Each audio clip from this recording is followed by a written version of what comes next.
बिस्मिल्लाहिर्रहमानिर्रहीम। नाज़रीन, सल्फर जो है बहुत ही इंपॉर्टेंट एलिमेंट बनता जा रहा है। ज़मींदारों के दरमियान सल्फर का इस्तेमाल जो है बहुत ट्रेंड कर रहा है।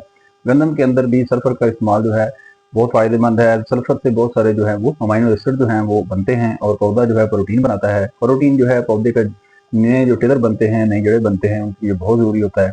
तो जो सल्फर का इस्तेमाल है वो पौधे के अंदर जो है वो बहुत ही ज़रूरी है, खासतौर पर क्राउन रूट इनिशिएशन स्टेज के ऊपर जब पौधा 20 दिन का हो जाता है तो सल्फर की कमी जो है पौधे को टिलर्स और उसकी जड़ें जो है मुनासिब मकदार में अगर उनको सल्फर ना अवेलेबल हो तो प्रोटीन नहीं बनती और प्रोटीन जो है पौधे के जिस्म का हिस्सा होता है जिससे पौधे की जो है वो ग्रोथ नहीं होती। तो सल्फर का इस्तेमाल हम फिर सल्फर का इस्तेमाल कैसे करें, किस सोर्स को इस्तेमाल करें? सल्फर के सोर्स के तौर पर हम अमोनियम सल्फेट जो है मैं समझता हूँ बेस्ट सोर्स है। सल्फर एलिमेंटल सल्फर भी अवेलेबल मिल जाता है। इसके अलावा सल्फर जो है डीएफ फार्मूलेशन में आपको मिल जाएगा, जो कि फफूंदी कोई सल्फर है, वो पौधे को बतौर ज़मीन को सल्फर देने के लिए वो फार्मूलेशन नहीं बनाई गई। इसी तरह सल्फर जो है आपको WDG फार्मूलेशन में मिल जाएगा।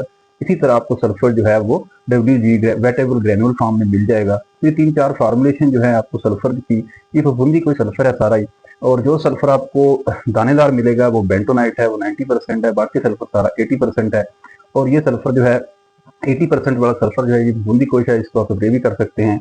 लेकिन बवक्त ज़रूरत इसको फ्लड किया जाता है ताकि ज़मीन के अंदर जो है सल्फर के जो असरात हैं, जैसे कि सल्फरडेसिक इफेक्ट है उसका यूरिया के साथ, उसको बढ़ाने के लिए सल्फर को यूरिया के साथ इस्तेमाल किया जाता है।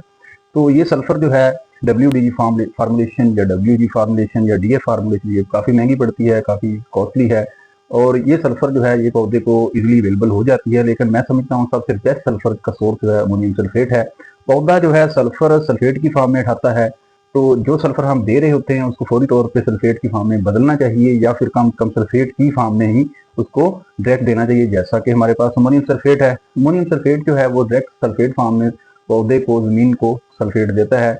बहुत सारा सल्फर जो है ये लीक डाउन भी कर देता है अगर हम सल्फेट फॉर्म में दें, लेकिन इसके बावजूद भी ये इतनी मकदार में होता है, क्योंकि 24% है, 24% है, 12 किलो जो कम कम इसकी मकदार जाती है, तो पौधे की जरूरियात को काफी हद तक पूरा कर देता है। तो बेस्ट सल्फर जो है अमोनियम सल्फेट की फॉर्म में आता है। उसके बाद जो आप सल्फर डीएफ फार्मूलेशन में दे रहे हैं, जो कि 1 kg पैकिंग में आमतौर पर अवेलेबल है, 1000 रुपए का, 1200 रुपए का, जैसे ज्यादा कीमत का, वो सल्फर भी पौधे को जल्दी मिलने की सलाहियत रखता है। जो सल्फर हम एलिमेंटल सल्फर डालते हैं वो एक तो पानी के अंदर हालतवीर नहीं होता और बहुत देर तक वो जमीन के अंदर थायोबैसिलस की एक्टिविटी की वजह से आसपास सल्फेट में बदलता है, फिर जाके पौधे को महीनों के बाद वो मिलता है। तो वो सल्फर जो हम 1 kg पैकिंग में यूज कर रहे हैं वो भी किसी हद तक कंपनसेशन देता है, लेकिन बेस्ट सल्फर जो है अमोनियम सल्फेट की शक्ल में, जो कि सल्फेट फॉर्म में है। इसके अलावा हम जिंक सल्फेट, मैग्नीशियम सल्फेट, इसी तरह हम पोटाशियम सल्फेट की शक्ल में जो जिंक सल्फर देंगे, वो अगर हम इन तमाम एलिमेंट्स को यूज करेंगे, बतौर जमीन के अंदर इस्तेमाल करेंगे बतौर फर्टिलाइजर, तो उसमें जो सल्फेट फॉर्म में सल्फर आएगा वो पौधा फौरी तौर पर उठा लेता है।